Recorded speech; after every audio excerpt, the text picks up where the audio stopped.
প্রথমেই জানাই একটা ভয়ঙ্কর দুর্ঘটনা আমাদের দেশে ঘটে গেছে।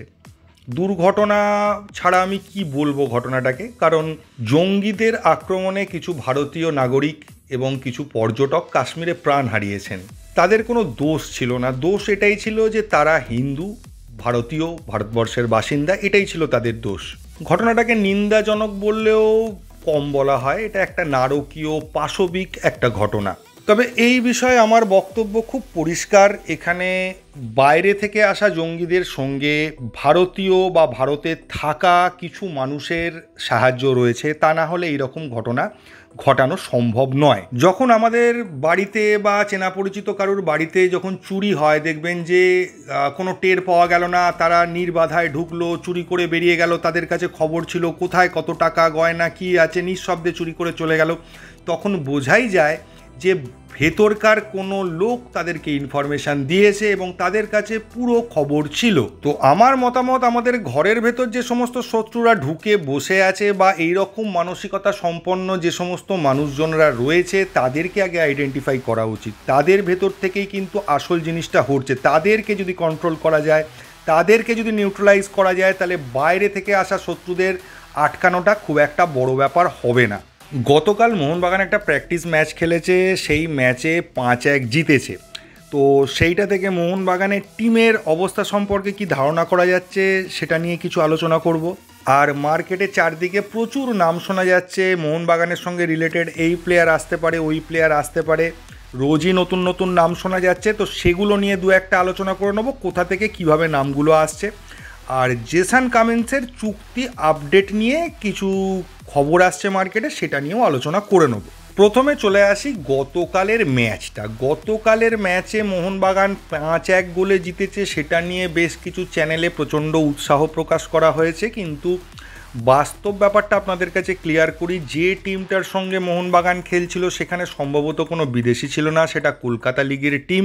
তবে হ্যাঁ, যে টিমটা একদম হেলাফেলা করার মতো টিম নয়, যে পাড়ার কোনো টিমের সঙ্গে খেলছে সেটাও নয়।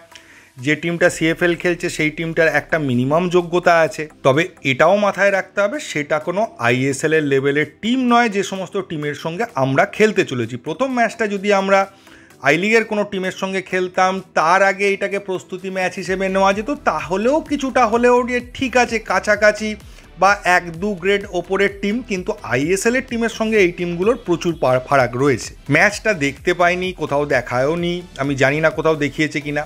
তবে যেটা বোঝা যাচ্ছে, মোহনবাগান একটা গোল কনসিড করেছে। তো গোলটা নিজেদের দোষে বা নিজেদের ভুলে কনসিড করেছে বলেও কোথাও শুনিনি। তবে এটাই বোঝা যাচ্ছে যে এই টিমগুলো, কলকাতা লিগের যদি কোনো টিম মোহনবাগানের বিরুদ্ধে গোল করে, তার মানে এটা বুঝতে হবে যে মোহনবাগান ডিফেন্সে কিন্তু একটু হলেও প্রবলেম রয়েছে। সেই রকম সলিড ডিফেন্স কিন্তু নয় যেটা আমরা আইএসএলে পেয়েছি। এবং স্বাভাবিক, নুনোরেস, দীপেন্দু এবং একদিকে আমানদীপ আর একদিকে সৌরভ ভানওয়াল, এরা খেলার ফলে যে ডিফেন্সটা তৈরি হচ্ছে সেটা কখনোই আইএসএলে আমাদের মেইন টিমের ডিফেন্সের মতো হবে না। কেরালা ব্লাস্টারে নোয়া সাদুয়ের মতো প্লেয়ার রয়েছে, তার কাছে এই ডিফেন্স ভাঙাটা খুব একটা প্রবলেমের ব্যাপার হবে বলে মনে তো হচ্ছে না। তো গোল কেরালা করতেই পারে এবং একাধিক গোল তারা হয়তো করবেও। তো মোহনবাগানকে টার্গেট যেটা করতে হবে, প্রথমত তাদের গোল করা থেকে আটকানোর চেষ্টা তো মোহনবাগান করবেই, কিন্তু সেটা কতটা পারবে সেটা নিয়ে সন্দেহ রয়েছে। কিন্তু গোল মোহনবাগানকে করতে হবে। কালকে সুয়েল বাট হ্যাট্রিক করেছে, একটা গোল সালাউদ্দিন করেছে, একটা গোল সার্থ করেছে। তো মোহনবাগানকে ধরে নিতে হবে যে মোহনবাগানকে একাধিক গোল করতেও হবে ম্যাচটা থেকে, যদি কোনো পজিটিভ রেজাল্ট মোহনবাগান চায়। এখন মোহনবাগানের এই জুনিয়রদের অ্যাটাক লাইনটা কতটা কেরালা ব্লাস্টারের ডিফেন্স ভাঙতে পারবে সেটা নিয়ে প্রশ্নচিহ্ন আছে। কেরালা ব্লাস্টার প্রায় তাদের মেন টিম নিয়েই এসছে। 1-2 প্লেয়ার হয়তো চোটের জন্য বিভিন্ন প্রবলেম নানা কারণে খেলছে না, সেটা আলাদা বিষয়, কিন্তু মেনলি আইএসএলে এই টিমটাই ওদের খেলতো। তবে কমেন্টে আমি বেশ কিছু সমর্থকদের কমেন্ট পেলাম, যেটা আমার খুবই ভালো লেগেছে, যে তারা বলছে যে আমরা এই টিমটা হারুক জিতুক যাই হোক টিমটাকে সাপোর্ট করব, খেলা দেখব এবং জুনিয়ররা কীরম খেলছে সেটা দেখার জন্য অন্তত খেলাটা দেখবো। এটাই স্পিরিট।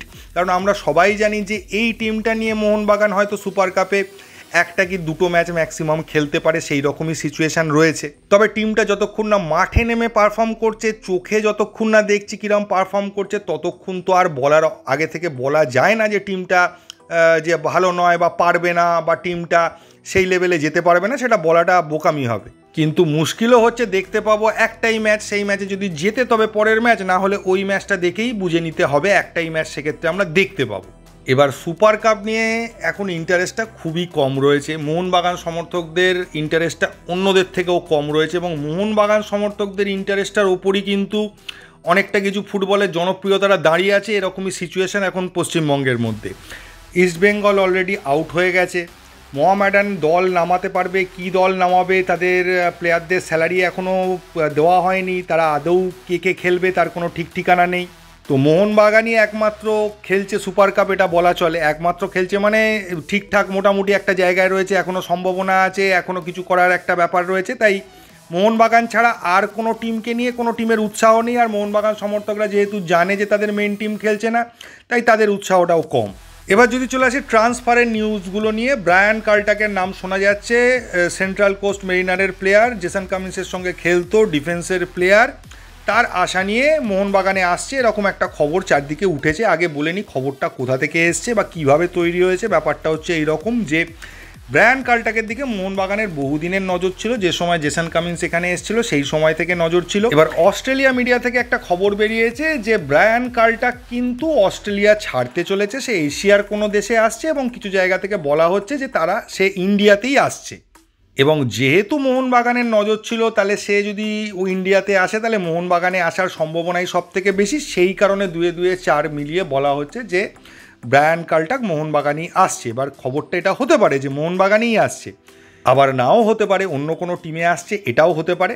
তো সেই কারণে এই খবরটা মার্কেটে চারদিকে ছড়িয়েছে এবং ধরে নেওয়া হচ্ছে যে মোহনবাগানে এই প্লেয়ারটা আসছে। এটা হচ্ছে ব্রায়ান কার্লটাককে নিয়ে যে খবরগুলো মার্কেটে ঘুরে বেড়াচ্ছে তার আসল কারণটা। নেক্সট, জেমস রড্রিগেজ, এর কথা আমি আগে বলেছিলাম, আমি বলেইছিলাম এই আমার পছন্দের ফুটবলার, মোহনবাগান যদি আনতে পারে তাহলে একটা বিশাল বড় ব্যাপার হবে, ভারতীয় ফুটবলে একটা ইতিহাস সৃষ্টি হতে পারে, এই লেভেলের প্লেয়ার ভারতবর্ষে খেলছে। তার কারণটা এটাই ছিল যে আমি ট্রান্সফার মার্কেটে যে বাজেটটা দেখেছিলাম যে এই টাকায় এই প্লেয়ার অ্যাভেলেবেল, সেটা মোহনবাগানের কাছে অ্যাফোর্ডেবল, বা মোহনবাগান ওই টাকা দিয়ে প্লেয়ার আনতে পারে। কিন্তু সে আদৌ ইন্ডিয়ায় খেলবে কিনা, ইন্ডিয়ার আসার ব্যাপারে সে আদৌ উৎসাহী কিনা, তাকে রাজি করানো যাবে কিনা, এরকম প্রচুর প্রশ্ন মাঝখানে রয়েছে।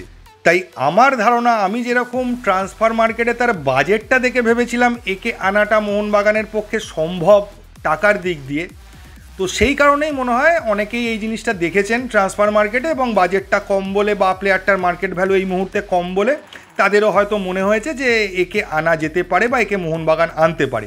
এছাড়া এই খবরটার কোনো রকম কোনো সত্যতা নেই।